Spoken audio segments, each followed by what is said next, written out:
Bakit nga ba mahal ko ang isla ng Tinian?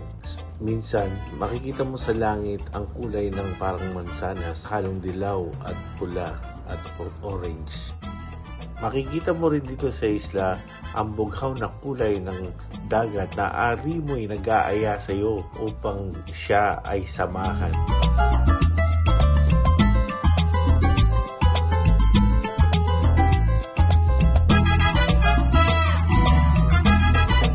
Nandyan din ang mga magagandang monumento na iniwan noong pang Second World War II.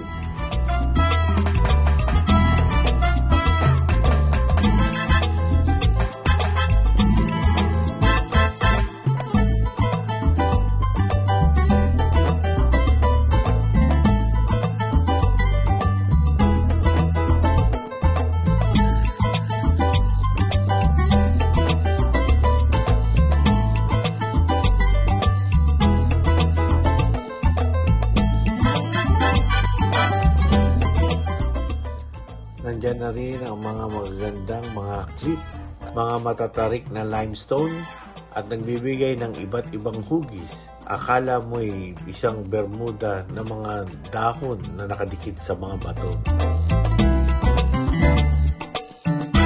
Ang pagaspas ng tubig mula sa dagat, parang anghel na umaawit sa iyong tenga.